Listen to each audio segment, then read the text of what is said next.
Nature pure -17 cholesterol free rice bran oil, এতে রয়েছে এমন উপাদান যা আপনার হার্টকে রাখে সুস্থ। আপনার হৃদয় সত্যিকারের বন্ধু। ভোটের ফল প্রকাশের পর থেকে গ্রাম পঞ্চায়েতে আসেন না প্রধান, এই অভিযোগ তুলে গ্রাম পঞ্চায়েত অফিসে বিক্ষোভে ফেটে পড়লেন বিজেপি নেতা কর্মীরা। ঘটনায় ব্যাপক উত্তেজনা ছড়ালো। সোমবার ঘটনাটি ঘটেছে দক্ষিণ দিনাজপুর জেলার গঙ্গারামপুর ব্লকের ফুলবাড়িতে। যদিও বিজেপির অভিযোগ অস্বীকার করেছেন প্রধান, শেষে ব্লক ও পুলিশ প্রশাসনের হস্তক্ষেপে পরিস্থিতি স্বাভাবিক হয়। দক্ষিণ দিনাজপুর জেলার গঙ্গারামপুর ব্লকের উদয় গ্রাম পঞ্চায়েতের মোট আসন সংখ্যা 22টি। 2023 সালের পঞ্চায়েত নির্বাচনে তৃণমূল কংগ্রেস 17টি আসনে জয়ী হয়।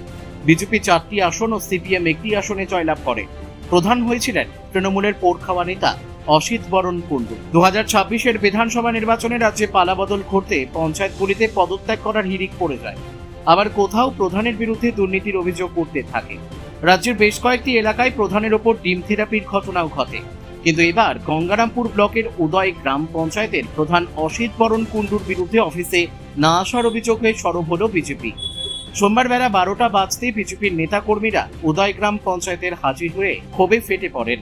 তাদের অভিযোগ, বিধানসভা ভোটের ফল প্রকাশের পর থেকে প্রধান অসিত বরণ কুণ্ডুর অফিসে আসছেন না। ঘটনায় ব্যাপক উত্তেজনার সৃষ্টি হয়। খবর পেয়ে পঞ্চায়েতে ছুটে আসেন ব্লক প্রশাসন ও ফুলবাড়ি ফাঁড়ির পুলিশ। বেশ কিছু সময় অভিযোগ চলার পর প্রশাসনের আশ্বাসে পরিস্থিতি স্বাভাবিক হয়।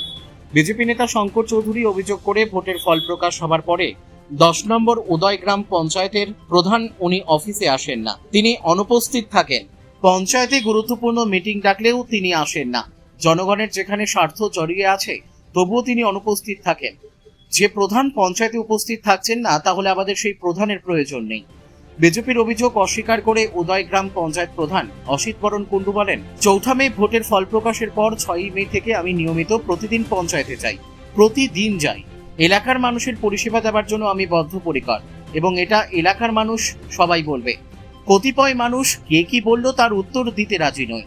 প্রতিটা মুহূর্তে এবং ছুটির দিন পর্যন্ত আমি পঞ্চায়েতের কাজ করি।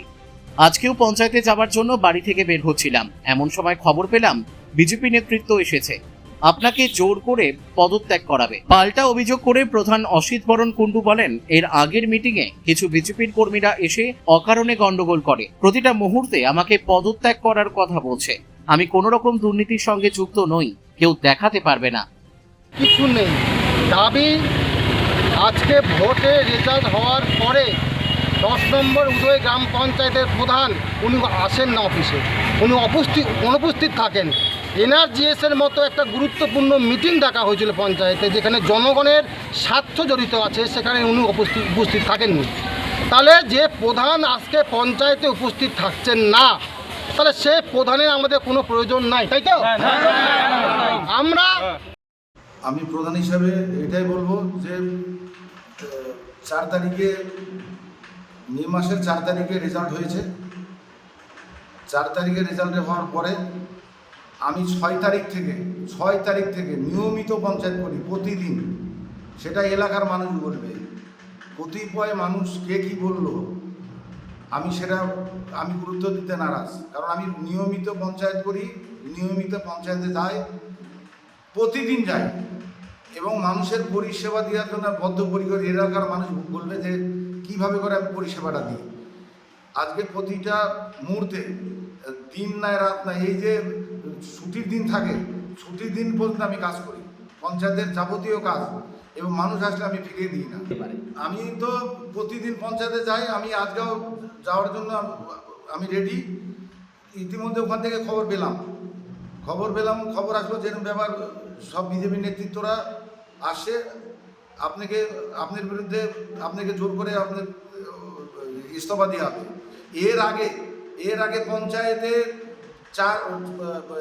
আজকে ওরা ক্ষমতায় আসার পরে 5খানা মিটিং হয়েছে।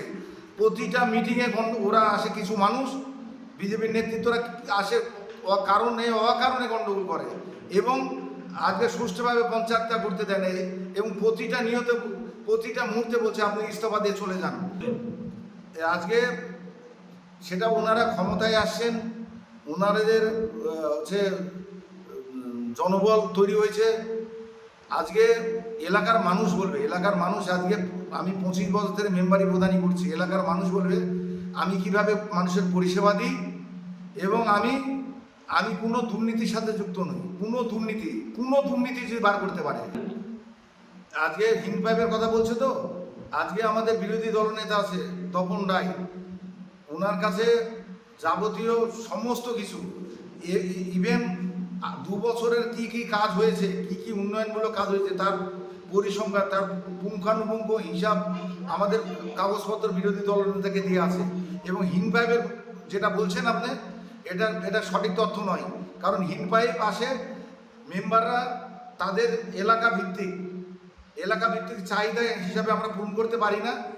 একটা 2 লাখ, 2.5 লাখ, 1.5 লাখ টাকার আমরা হিমপাইপ কিনে সেটাকে মেম্বার হিসাবে 2-3টা করে আমরা মাথা পিছু ভাগ করি।